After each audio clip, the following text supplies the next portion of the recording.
about changing locations and shit.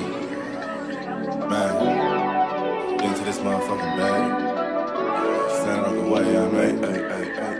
Sacrificing time for this shit. Man, I got a plan. Tried to tell niggas years ago. They ain't understand. Riding by myself in this coupe. I'm all in my head. Everything in life you can't replace. I build relationships. Pretty little smile make a nigga wanna lock it in. We met the same time I lost a friend. We should try again. You been on my mind. You should hop in. I ain't gon' hurt you, baby girl. You know we locked in. Used to be on FaceTime calls on the regular. Never made time, landed on my busy schedule. Now every time I hit the bay, you know I think of you. Working on your brand. Reporting live from the liquor store, man. And when all three of us come together, man, it's Cowboys Uncut. Scottis. West Coast Cowboy in the middle, the Kanye West of this content stuff. And I'm a day one type of girl. Ain't nothing wishy-washy over here. I don't jump around, stick to one side. Yeah, the silver, the blue, we got them in their feelings. That star on the field, come pay the D a visit. They say it's hatred, is it? I call it hate and simping. Cause if we wasn't that hating, they wouldn't be in our business. Listen, West Coast say the water tastes better. The fan base go harder, and all the ladies get wetter. Yeah, that's how it is when you straight reppin' for Dallas. We get it in the trap, and landlord tell us what's happening. No explanations in no shape, form, or fashion. When Henny drop the stats, ain't nothing else to be asking. Them numbers don't lie, that's why your argument dry. And we still got them rings, you got your eyes on our prize. Whether an eagle, a giant, or a commando, you in the parking lot crying, we in the Lambo, we stay in our bag, we run it up in the draft. You still talking about the 90s, so who's stuck in the past? Get off me, and I'ma need you 6 feet back. And we ain't hearing nothing till your team beat that. And we ain't scared of running. So only one team over here is Cowboys, believe that. Yeah, this you got is a poet. Big up West Coast Cowboy, HTM Sports, and Landlord from Alabama. Y'all check them boys out, man. Don't play around with the Cowboys content. Yeah, and you know it's DC, yeah. DC4L. All day. Every day. My dear Aunt Sally, we is at the P right now. We gotta go to free agency, then we gotta go to draft, then we can talk about training camp. And Stephen Jones, who's also a multi-millionaire, moves and feels like a what? Like a dude that is got $15 in his bank account. We finna come marching to Dallas with our picket signs, ticket torches, everything we can find.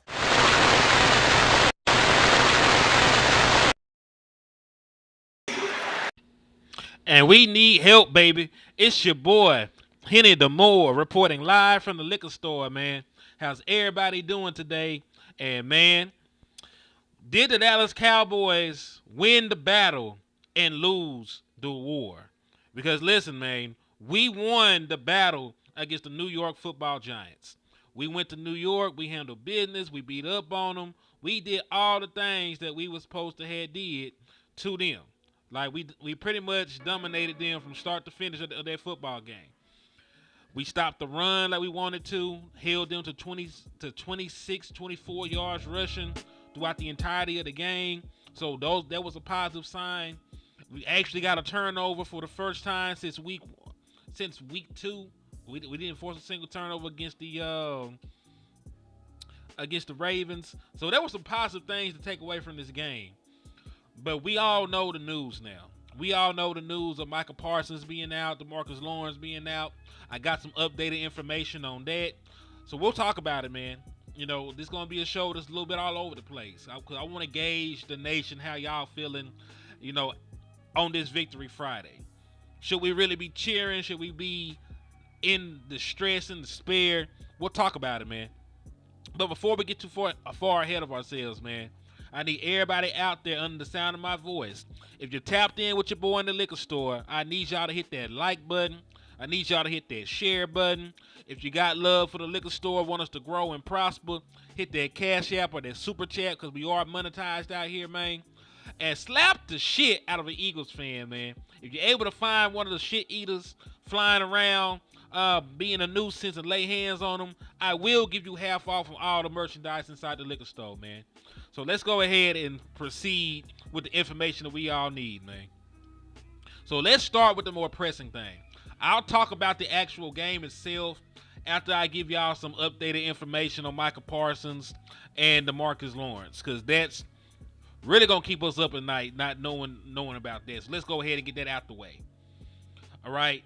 So this is from Dr. Jesse Morris, MD. He said that he called it as being a high ankle sprain when he seen it from Micah Parsons, and high ankle sprains usually end up being 2 to 4 weeks, right? 2 to 4 weeks. They're going to get a second opinion on Micah Parsons. They'll also get a second opinion on DeMarcus Lawrence, but they are expected for him to miss pretty much the equivalent of a month when you think about it.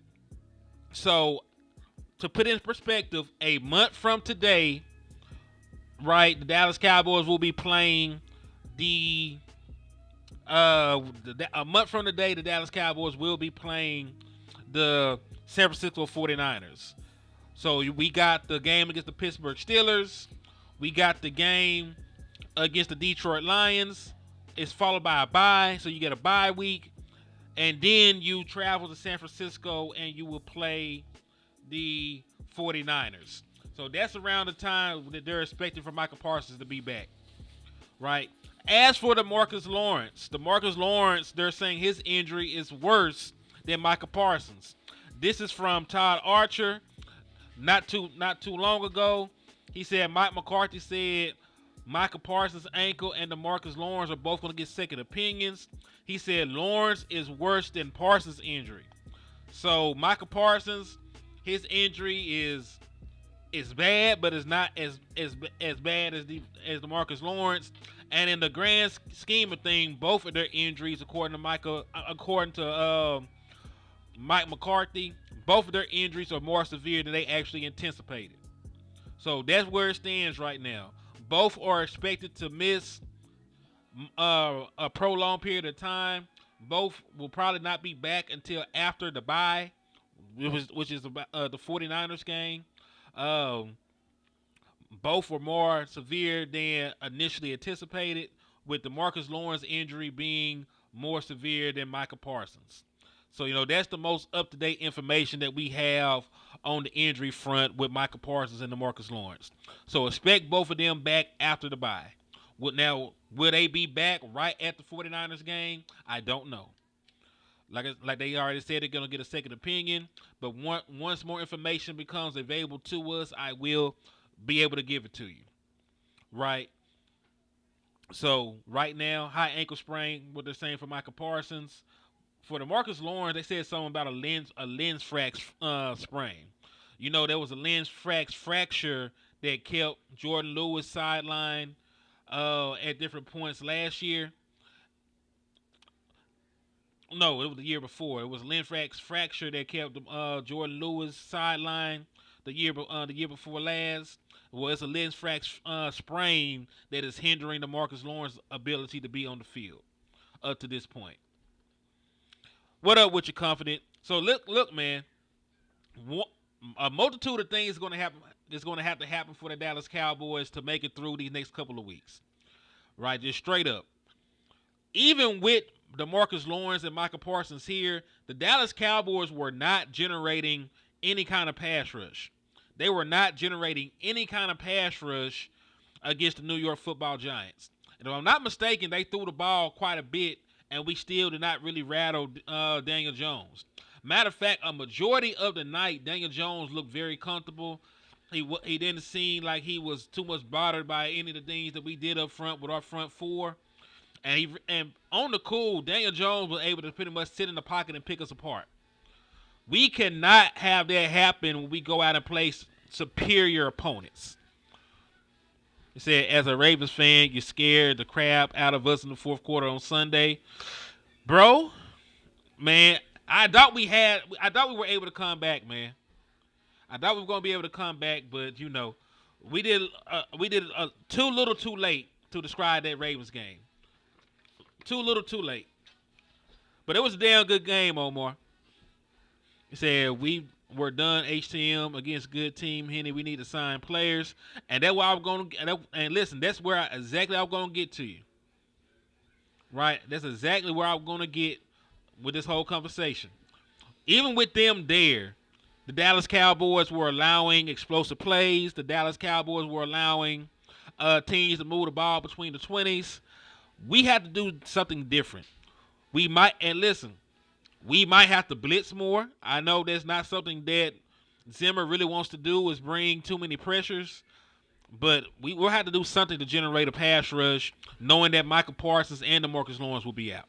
Because remember, even when they were in the game these past couple of weeks, we were not really getting to the quarterback. Outside of week 1, the Dallas Cowboys front has not really generated pressures, hits, sacks, and things like that. Part of that is due to the Dallas Cowboys' inability to stop the run against the Saints and the Ravens. They didn't really have to put their quarterbacks in position to pat the ball and pass downfield. But the Giants threw the football, man. Let me go. Matter of fact, give me 2 seconds so I can tell y'all how many times Daniel Jones threw the football. Let me tell you how many times Daniel Jones threw the football. 40 times. Daniel Jones threw the ball 40 times. I'm not even sure we actually got an actual sack on Daniel Jones. I think we got a tackle for loss on Daniel Jones on a quarterback keeper, but I'm not sure we even sacked Daniel Jones.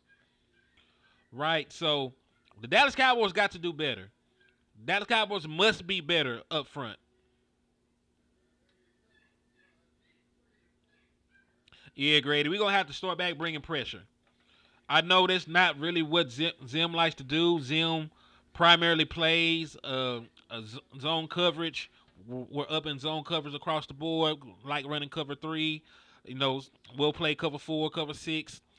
Just mixing up the coverages that quarterbacks got to throw into. And listen, what's crazy is we will bluff the all-out pressures a lot, but they rarely send it. Like, Dallas Cowboys have rarely been sending extra guys to try and cause pressure. So that's something they're going to have to adjust to, especially with Micah Parsons and them being on the mend, right? Other guys going to have to step up that are not as good. Like, let's keep it 1,000. The other guys on the team are not as good. Marshawn Nealon, I believe he has a high ceiling. I believe in his future. He is a rookie, right? He is a rookie. He's going to have to play more snaps. Then you got guys like Carl Lawson, fresh off the practice squad, working his way back into game shape. He'll have to play way more snaps. Chauncey Golson will have to get way more snaps on the outside. You're super thin at defensive end. Because people forget, we already lost Sam Williams. You lost Sam Williams to injury. Micah Parsons is going to be injured and out for a prolonged period of time. DeMarcus Lawrence is going to be out and missing for a prolonged period of time. You let Dorrance Armstrong walk and sign with the Washington Commanders. You let Fowler walk and sign with the Washington Commanders. So guys that can naturally rush the passer and create their own pressures without blitzes, they're not on the team. They're not on the team. So the Dallas Cowboys are going to have to, one, blitz more to generate more pressure, or pretty much just go out and trade for somebody or sign somebody. And listen, even if Micah Parsons and DLaw was here, you probably should have went out there and made a move to bring somebody else in. You probably should have went out there and made a move to acquire another pass rusher of equal caliber to a Sam Williams. Said, did we cut Muhammad? I think we did. I don't think Muhammad's with the team anymore, but I can double check.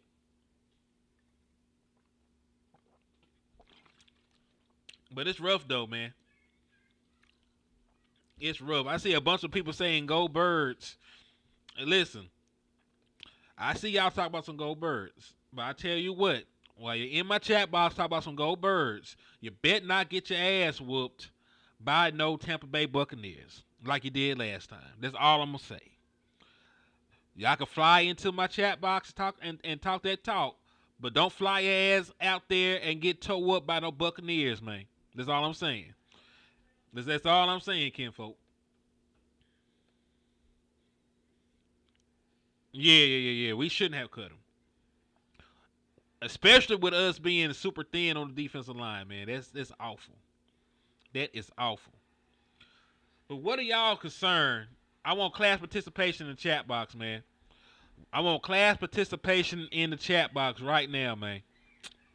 On a scale of 1 to 10, How concerned are y'all with the Micah Parsons and DeMarcus Lawrence injuries? 1, it ain't no big deal. 10, shit, season's over. Right? That's pretty much gonna be the grading scale. 1 will be just fine. 10, season over. How high is your panic level right now? What's up with you, Choctaw? Appreciate you for tapping in and showing love, man. Hey, Baker been playing good football, man. And listen, this is gonna be completely off subject. There's a lot of quarterbacks. There's a lot of quarterbacks playing real good football right now that don't get the natural love and attention that they deserve. Sam Darnold is playing his ass off for the Minnesota Vikings, so salute to Sam Darnold. Let's see who else is playing real good football right now. Baker Mayfield is also playing damn good football right now, man. So my boy came in with 60s and 11s. Good God. Hey, Choctaw, 60 mean the next couple years gonna be messed up with a 60, man. God dog. Keystone said an 11. Man, listen, it's gonna be tough. Like, it's gonna be real tough to win these next couple of games, man. Yeah, Andy Dalton came in throwing dimes against for the Panthers. Got them their first win. They blew out the Raiders. So yeah, there's a lot of quarterbacks that don't get a lot of love right now, man. That are playing exceptionally good football. And listen, I know it's easy to talk crazy. Your quarterback is playing good football right now. Your quarterback got a completion percentage up to 64%, right? He got a completion percentage up to 64%. He leads the National Football League in passing yards, 6 touchdown passes, 1 rushing touchdown, only 2 interceptions. So he's 7 touchdowns to 2 turnovers. Your quarterback is playing exceptionally good football. It hasn't led to an undefeated season, so of course people are like, fuck it. But Dak Prescott is playing solid football right now. So, you know. But that's neither here nor there to the point. But I'm just saying, like, a lot of people are playing good football right now that aren't being talked about. Baker being one, Dak being one, Sam Darnold being one. You know, I just thought it'd be a quick little segue to appreciate that.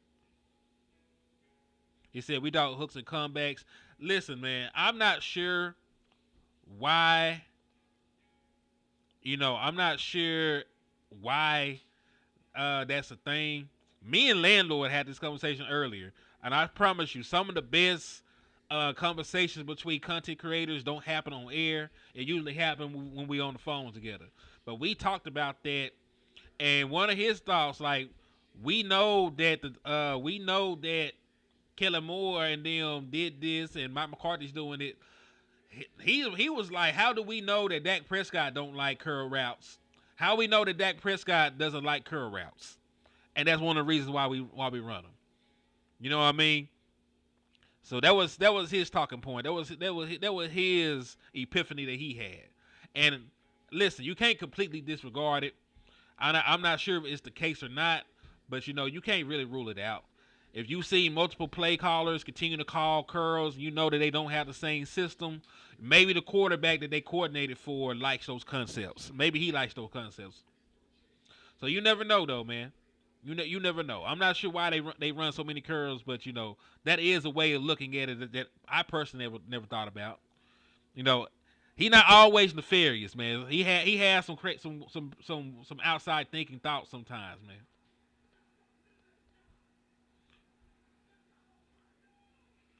I mean, listen, I don't like curl routes, but you never know. Like maybe 4 likes curl routes because you've seen it with the last 2 coordinators. So I don't know. And we know that Mike McCarthy runs a West Coast style offense. Curl routes are not really a staple in that.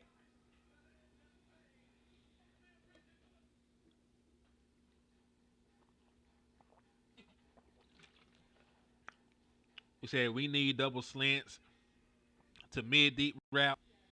Yeah.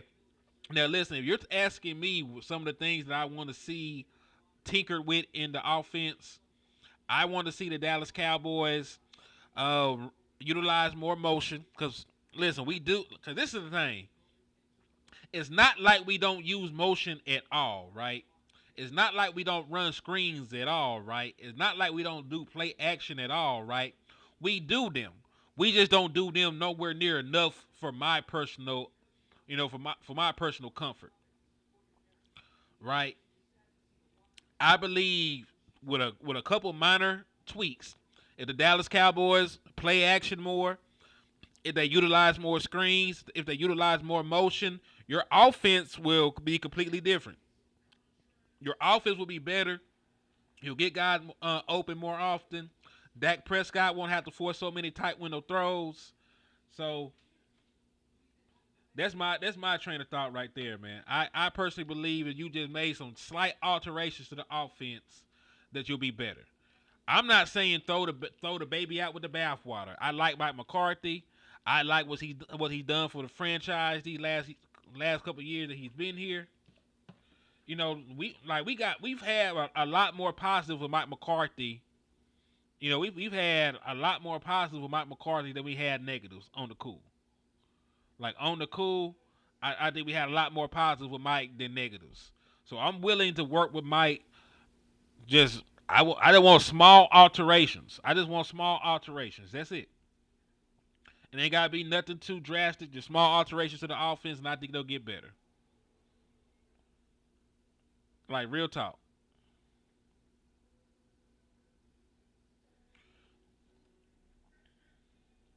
Yeah, Kellen has horrible situational football play calling.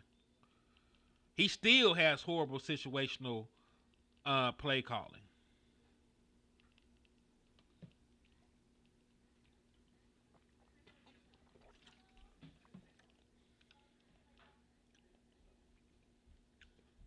He said, "Explain to me how we stop the run with our two best run defenders out. You got to be more sound. One way you can be better stopping the run. Get Donovan Wilson ass off the field. No shade, no disrespect, but Donovan Wilson has. Let me just show you some shit. Let me try and find this real quick. Let me show y'all some shit.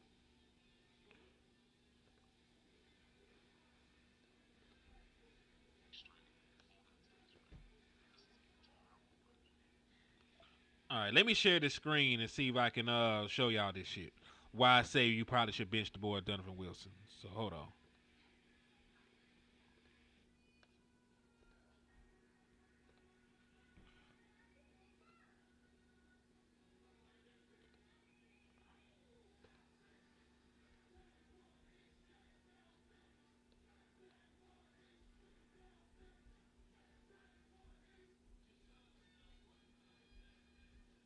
Fit from 6. This is losing football. Well, what is he doing? Again, just do the math on the fits. Right? Like every gap here. I'm assuming we're here. Right? Like that's pretty universal. For you just to say, okay. What? I mean, this is some JV stuff right here. Zimmer is going bananas. He would literally be losing his skull, coming out of his skin. Yeah, so that's what I'm talking about. That's exactly what I'm talking about. So he completely abandoned his run fit to try and go fit a gap in the middle of the field, and then Derrick Henry just bust through the hole that he should have been in. Right, and he's done shit like that multiple times. Listen, your safeties have done you no favors.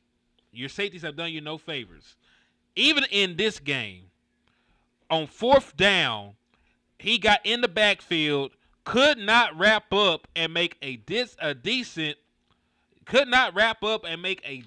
tackle, and we gave up a 4th down. Because he could not tackle on a play that he had somebody dead to right to. I like Donovan Wilson. Like he played some good football for us in the past. Maybe it's the scheme, but he ain't playing good football right now, man. listen. Yeah, like Hooker just ain't playing well. Like, I don't know if Hooker's playing hero ball. Hooker's just not playing good football. We definitely caught Dunno in 4K with a cape on. You talk about trying to play hero ball. We caught him red-handed. He was trying to throw the cape on. He was in the phone booth trying to put the Superman cape on. We caught him. So, like, we got Dunno dead the rights to that shit. When folks are talking about playing hero football, it's Donovan Wilson. Really, it's a lot of guys. You know what I'm saying? It's the two guys that got hurt are going to be playing. It's Donovan Wilson. There have been a lot of people that play some hero ball. Now, the other two were much better this game. Micah was much better this game. DeMarcus Lawrence was much better this game. To an extent, even Donald was. But Donald's still out this bitch missing tackles, so I ain't finna give him the benefit of the doubt at this point. But point being, like, you have basic run fits. You're already lined up over your gap. You supposed to come down and fill that gap regardless of what the hell going on. You got to do your job. And he just didn't do it. And that was one clip, but I could show you plenty more. We could put together an entire low light of Donovan Wilson and his run gap fits. We could put together an entire low light of his run of his gap fitment. I'm just not gonna do it because this is a waste of time. So yeah, man, like that's one way you can get better without them. Like Donovan Wilson and his run fits, get his ass off the field if that's the case. You know what I'm saying? Like maybe put Marquise Bell back in there. Marquise Bell, and I think Marquise Bell playing box safety after having the experience of playing linebacker will do a much better job in those run fits right now. The reason he could not be a full-time linebacker was because of his size. As a box safety coming down in run support, I can see it happening. I can see him being able to contribute in that manner, right? So we'll see, but I would play more Dono. And listen, even the same way with not getting pressure in the pass game, if you want to be able to stop the run a little bit better, you might want to send some run blitzes as well. You might want to just shoot. You might just want to have guys blitz through the gaps regardless, wreak havoc and deal with the outcome. Right? You might have to blitz your guys through the gaps instead of reading and reacting. Just choose a gap, dive head first, and live with the outcome. But you can't just sit back and have guys guessing about which gap they need to go into, going into the wrong gap. Assign them to a gap, make them blitz that gap, and call it a day. But don't play with it. Don't play with it. Also, another thing I talked about possibly helping your run defense, you might be able to play some more bear fronts. You might be able to put down 5 actual linemen. And I say actual linemen. Don't put 4 defensive linemen and Micah Parsons out there attached to the end. Put 5 actual defensive linemen on there and live with the results. Make it hard as hell. Said, how's a guy that just jumps? I really don't know. Now, Izzy did get on the field, but this is my thing. I believe they don't view Izzy as an outside corner. I think that's the only thing. I think they view him as a hybrid slot, hybrid safety. I believe that what they view Israel McQuamu is. Because when he got in the game, he was playing in the slot. Right? I don't think they want Izzy playing on the outside. Right? And listen, I'm not there with them in practice. I don't know what they see. I don't know why they do my boy Izzy like that. But it is strange. Personally, I would have preferred to put Izzy out there over Booth, over any of those guys that they brought in, but I'm trying to be fair to the coaching staff. I'm trying to be fair, but it's getting sort of egregious at this point, man. I don't know. Speaking of having good defensive tackle play, shout out to Mazi Smith played the game of his life. Mazi Smith was your highest graded defensive player. I believe he graded out as an 88. If you believe in PFF, you know we don't rock with them like that no more. They too inconsistent. But you know he flashed off the film. He was getting in the backfield. He made tackles for loss. He ate up space. He handled the double teams much better. He split double teams. He wasn't getting reached nowhere near as much. Like Mazi Smith played a hell of a game. I just need Mazi Smith to play like that every game. That's the only thing I want from Mazi Smith. I mean, Trey, you might be right. You never know. It could be Izzy. That's like I said. I'm not in practice with him.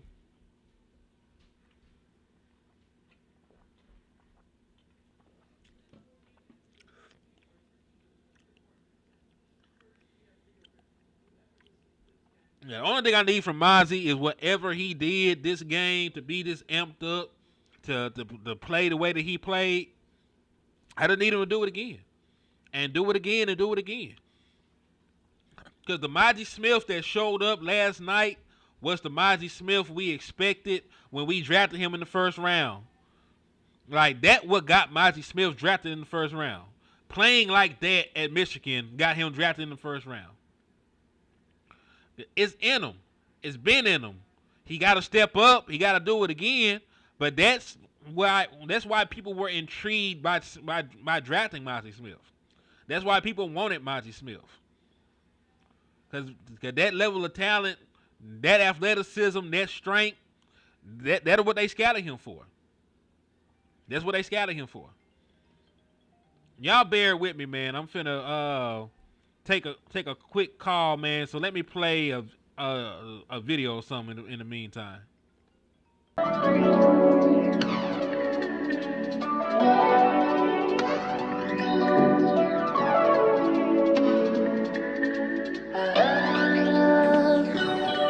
Thinking about changing locations and shit. Man, into this motherfucking bag. Stand on the way I made. Sacrificing time for this shit. Man, I got a plan. Tried to tell niggas years ago. They ain't understand. Riding by myself in this coupe. I'm all in my head. Everything in life you can't replace. I build relationships. Pretty little. All right, y'all. I had a phone call I had to take real quick, but we back. We rocking the liquor store. If y'all appreciate the content, hit that like button. If you appreciate the content, hit that share button. If you appreciate the content, hit that cash app, man. You know, Dak Prescott got 60 million. CeeDee Lamb got 34 million. The liquor store ain't getting none of that. So if you want to help keep the lights on in the liquor store, make sure you hit that cash app. It's $ Hennythemoor, or you can hit the super chats or the super stickers, man. But we appreciate y'all in advance. But let's keep rocking, man. Let's rock out. But yeah, what we saw from Mazi Smith is why we drafted him in the first round. Now, will he be consistent and continue to do that? That's a different story, right? That's a different story.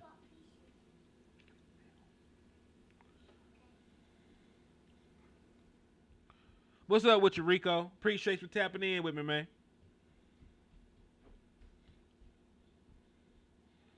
Yeah, that's what I'm saying, Action Pal. Rinse and repeat. If he can do it again and again and again, then we're good then, man. If Mazi Smith is going to play like that the rest of the year, our run defense is going to increase and improve exponentially. If he can continue to do that, bottle that up, and continue to play at that level, our run defense will improve. Do we still need more depth at defensive tackle? Yes. But if you got one real solid defensive tackle that you can trust and play a boatload of snaps, that also helps mitigate not having a real deep defensive tackle room, though. So let's hope and pray that Mazi Smith can continue. See, I got a little lag now. Let me pull it up on here, see if I can see it from y'all view. See what it's looking like.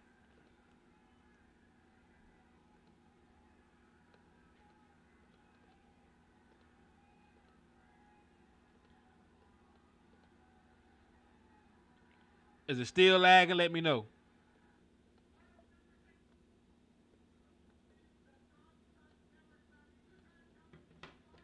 Yeah, if it's still lagging, let your boy know. We try to work it out real quick.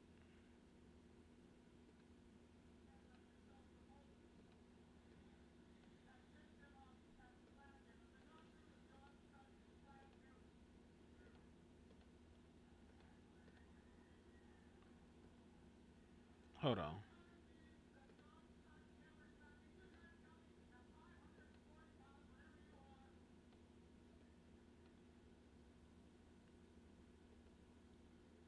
Try to work through this real quick. Says just a little lag. Okay.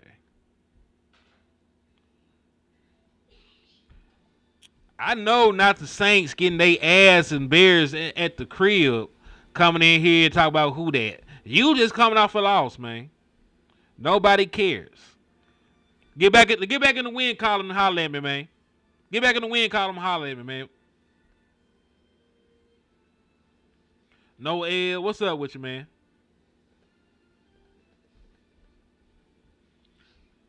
Said Marcus Spears said he had one-on-one with Mazi this week. Good. Cuz thought I was going to keep talking to him. We ain't going to do that.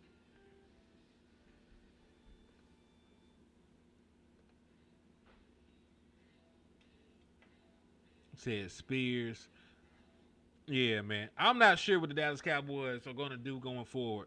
But one of the beautiful things about winning on Thursday Night Football is you can sit back and relax and watch everybody else play the rest of the weekend without any stress at all, man.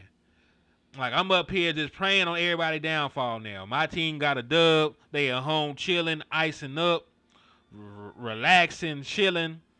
We ain't got to worry about shit. We ain't got to worry about shit no more, man. Now all I got to do is root against the Eagles, root against the Commanders, root against the sorry-ass Saints if they want to bring they dick-pulling, voodoo-using ass into my chat box. So all I got to do is just chill and pray on their downfall at this point. So it's going to be a wonderful weekend for me. But let's take away some talking points from that Giants game, man. Like we talked about Mazi Smith. Offensively, you started well. That's all I could give you. You started well. Dak Prescott and CeeDee Lamb were hot. They were like Dak Prescott was eating up their secondary. CeeDee Lamb was dominant. But this is the thing. You only scored 6 points in the second half. Is there any word on Parsons? Yes. Micah Parsons has a high ankle sprain. He's probably going to be out to after the bye. DeMarcus Lawrence has a Lindschrak sprain for what they're saying. He also will be out to after the bye.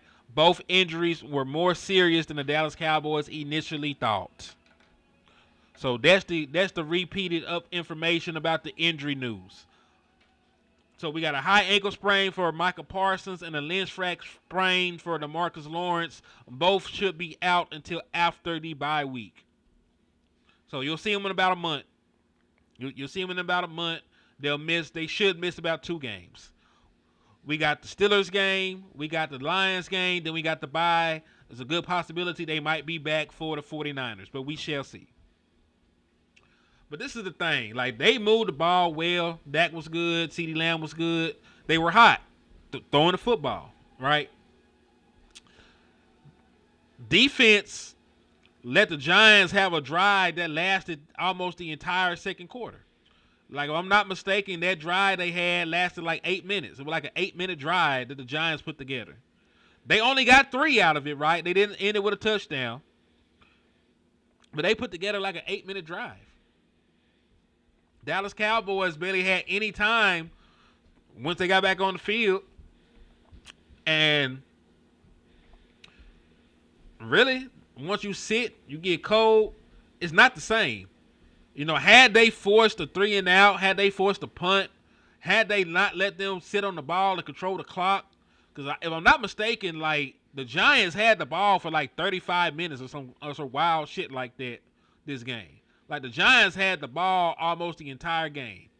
If it was not for the explosive plays of our offense, you know, here and there, like that big play to CeeDee Lamb, the Dallas Cowboys might have been in trouble.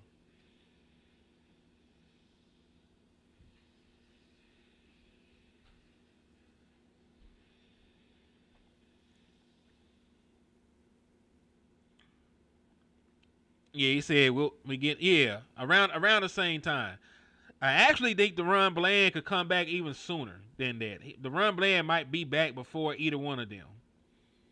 Matter of fact, let me see if we got any updated information on Deron Bland.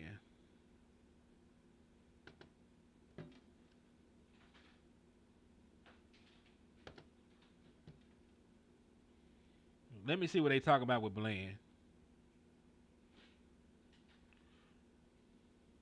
Because remember, your secondary can also help out your pass rush.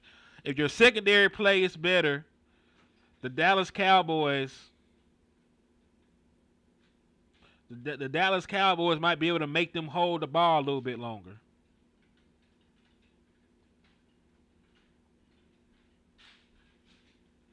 Okay, so this is the most recent information about Deron Bland.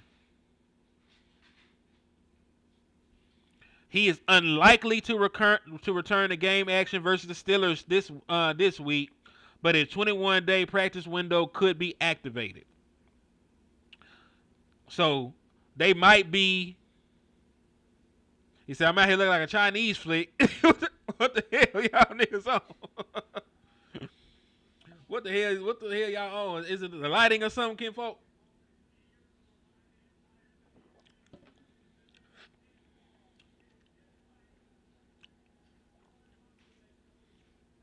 So yeah, man. So Bland could be back sooner than later. But listen, they all might come back around the same time.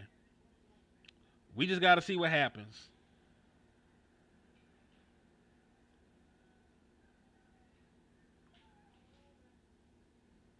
He said John Cole. Yeah, man.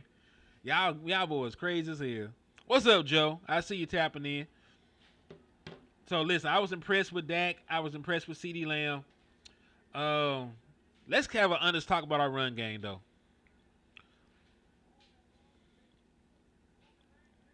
Hold on. I'm finna restart the thing. Oh, okay. Let me restart. 1 second.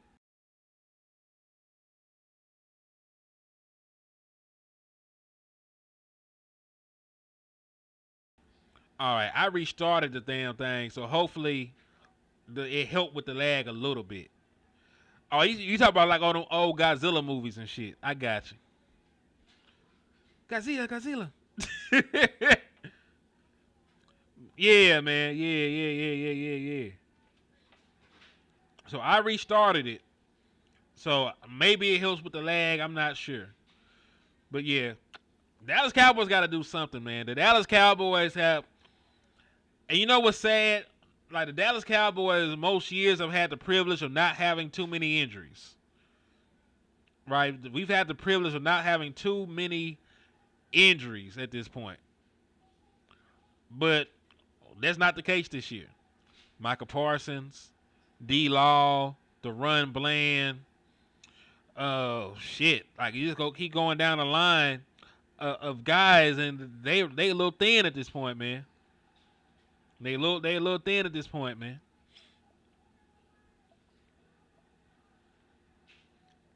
You see, all right, I'm back American now. Okay, cool. So yeah, I'm not sure, man. Dallas Cowboys got to figure this shit out, though, man. But in regards to the run game, Dallas Cowboys need to pick a running back and stick with him. Running back committee is not getting. Running back by committee is a failure. I need you to have a long, hard, honest conversation with yourselves about which one of your running backs is playing the best right now, and that's the motherfucker that you give the ball to. Listen. If you decide that Rico Dowd is your guy, I need Rico Dowd to get 20 carries. I'm done with running back by committee. I'm done with it. If you decide that Ezekiel Elliott is your guy, I need that boy to get his 19, 20 carries, and everybody else can whatever the hell they get. But I am done with a committee. If you do something crazy and say, Deuce Vaughn, my dude, fuck it, give him 20 carries. But I'm done at this point with running back by committee. I am done. Pick a running back, give him carries, and call it a day. But this bringing people in, bringing people out, shuffling guys, nobody reaching 10 fucking carries. I'm done. I'm done with it. I'm done. I am completely done with it. Find you a running back, give him the fucking ball. It's over with. I'm done with the experiment. The experiment is a failure. Go back to a more traditional distribution of touches and carries for the running backs.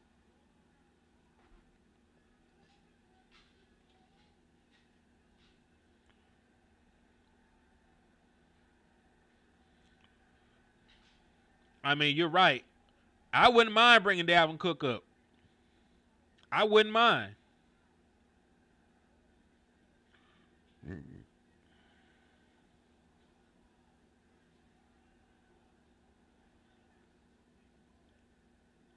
Said putting CD at running back was wild. Hey, it's not what I want, but you know it is what it is. We see the 49ers do it. But you know, I would prefer to actually have a running back that could that can do it. I prefer to have a running back that can go out there and be explosive for me out the backfield. Because CeeDee Lamb already is probably getting too much of a workload. He's probably already getting too much of a workload. He said Terrence Aluminum regressed. Yeah, Terrence, listen. Terrence still played better this week. It still wasn't great, but he played better this week. But we have to, a couple of things we have to hope for as the season progresses. We got to hope that the offensive line gels and gets better. Tyler Guyton, I love you. Right? You got your ass kicked last night. Do y'all remember when I talked about the gauntlet and I talked about all the fire-ass pass rushers that Tyler Guyton would have to play this year? Right? You remember I talked about the gauntlet and me and Boss had a show and we told y'all to be prepared about all these magnificent pass rushers that Tyler Guyton will be playing. Well, Kayvon Thibodeau was one of those guys that I mentioned, and he had a damn good game. He had a damn good game against Tyler Guyton, right?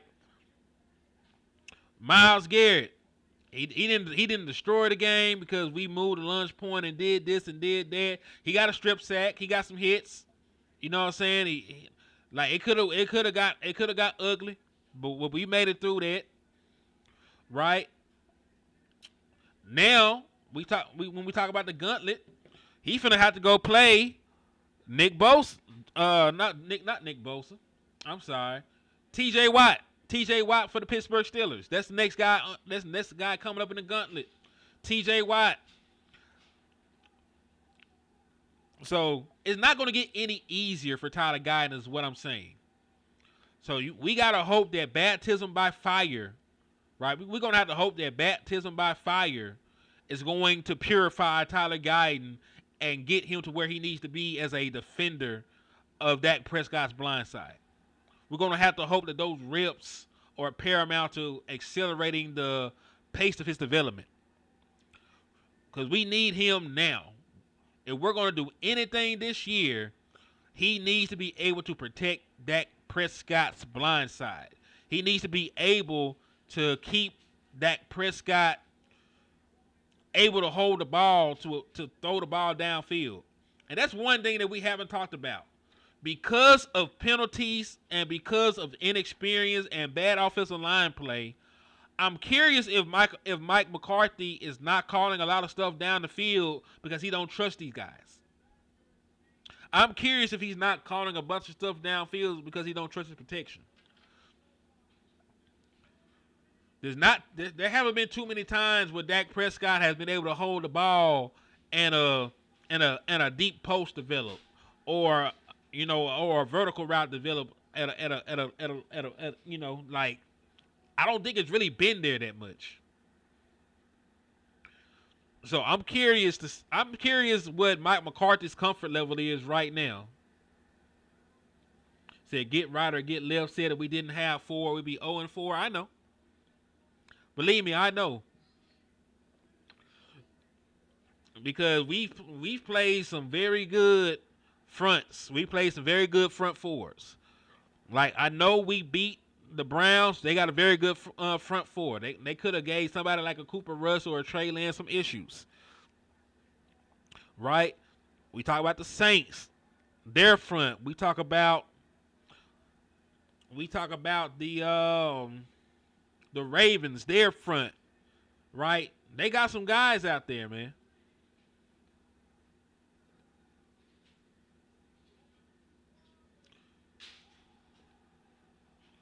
So I don't know, man. Like, I don't believe that the Dallas Cowboys win either one of those matchups without Ford. He's playing at a very good level right now. Right? We barely got by. Listen, we barely got by the Giants. But a win is a win. I would much rather talk about what needs to be improved, celebrating a dub, than talking about, listen, simple and plain, I prefer an ugly win over a pretty loss any damn day. I prefer an ugly win over a pretty ass loss any damn day. You know what I'm saying? Like, we made it look good against the Ravens. Dak and them lit them up in the fourth. It was almost a comeback. We did. No. No. Catherine Cornish said, if the Giants had a good quarterback, we only have one win. Well, Catherine, if you had a dick, then your name would be what? Kevin. You would be a Kevin instead of a Catherine if you had a dick. If it was a fifth, we all be drunk. Like, that shit don't matter, man. What matters is that we are a 2-win team. What matters is we have one, and they don't.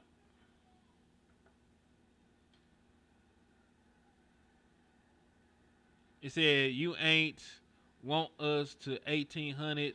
Said you won't win till the 3,000.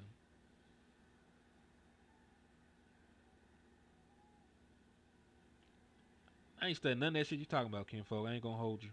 All right, a win on the road against a division team is good enough for me.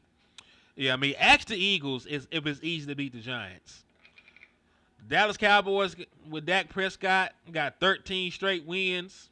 The Eagles just got their shit pushed in by Tommy DeVito at the end of the season last year in a game that they needed to still try to win the division. Right? So, you know, let's not sit here and act like the other teams in the division just always beat the Giants.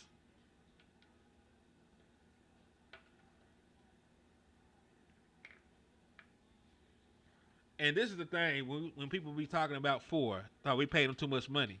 The Dallas Cowboys got the 5th most cap space in the National Football League right now. They got $24 million available to them. If they had signed Dak Prescott and CeeDee Lamb earlier, they could have signed any running back they wanted. They could have signed any wide receiver they wanted. They chose not to. I don't feel bad for the Dallas Cowboys when they have self-inflicted wounds. You know what I'm saying? The Dallas Cowboys did not get shot in a drive-by shooting. They got shot and are bleeding out from a suicide attempt. They shot themselves in the fucking head doing the stupid things they did roster building. They knew a Dak Prescott contract was coming, and they knew a CeeDee Lamb contract was coming. Instead of being proactive and going out there, signing them early, getting ahead of the market, clearing cap space, and signing other pieces like good front offices do, they waited till an hour before kickoff to sign Dak Prescott.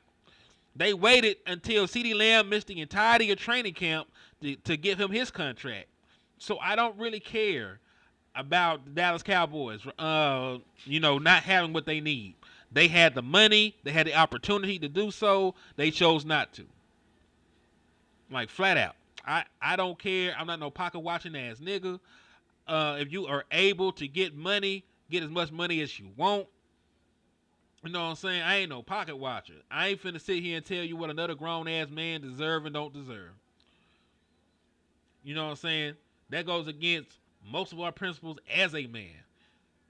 Like, real men don't do that. You never speak on another man's family. You never speak on another man's money. So, no, the Dallas Cowboys paid Dak Prescott exactly what he was worth because they were able to negotiate. What the Dallas Cowboys failed to do was to sign Dak Prescott, right? They failed to sign Dak Prescott and sign CeeDee Lamb early enough. So, yeah, whatever financial issues they have, I don't feel bad for them. I don't. I really don't.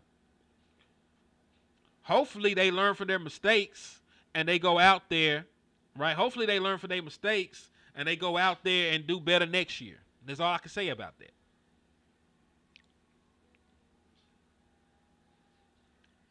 Right? And listen, at the end of the day, if the players are good and they're struggling, that's on the players or the coaching.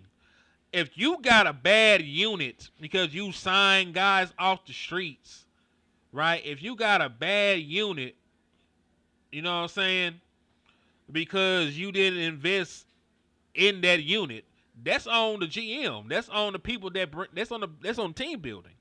The Dallas Cowboys defensive line is trash because they didn't sign nobody. Your defensive line is not good. Your defensive line ain't good.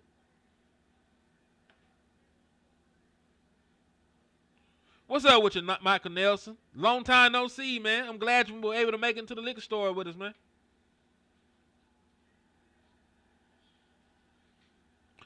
And yeah, listen, it was an ugly win. It was not a win that you felt super great about, but I tell you what, I tell y'all this, and I know y'all all will agree. It is much better, right? It is much better to win this game and feel some type of way about it than to lose this game and to still have question marks. So I'll take the dub and the learning experience. Said any word, Michael Parsons has a high ankle sprain, will miss in between 2 to 4 weeks.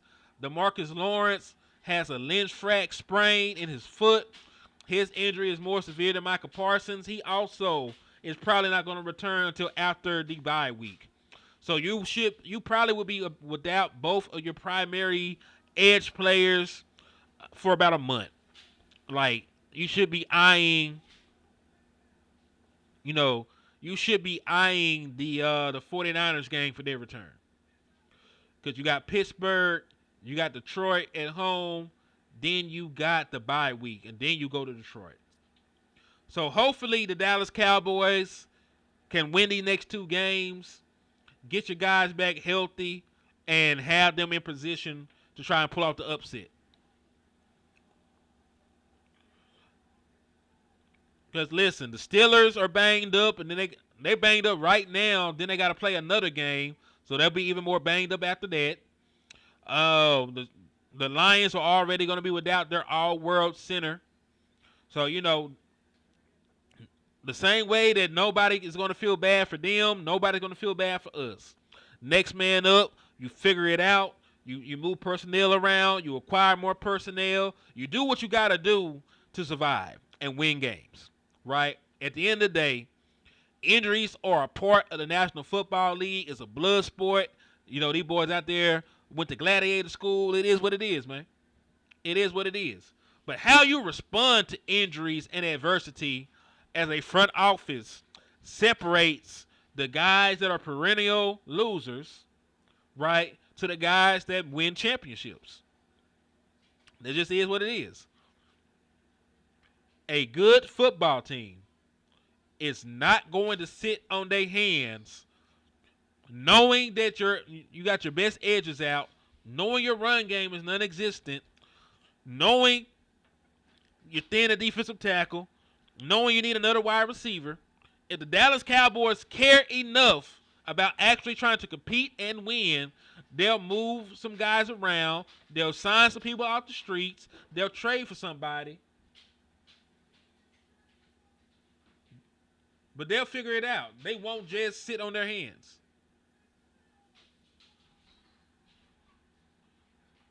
But yeah, man. It's been an hour. Brought y'all some good Dallas Cowboys content. I appreciate everybody for locking in and showing love, rocking out with your boy.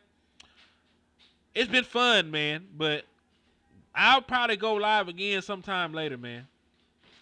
Probably go live again sometime later. Bring y'all some more content. But it's been real though, man. Like, it's not the best. It's not the best win in the world. We suffered some casualties, but you know, it is what it is. Y'all be blessed. Y'all have fun out there. Enjoy your weekends. So, hey, it's your boy Hennythemoor reporting live from the liquor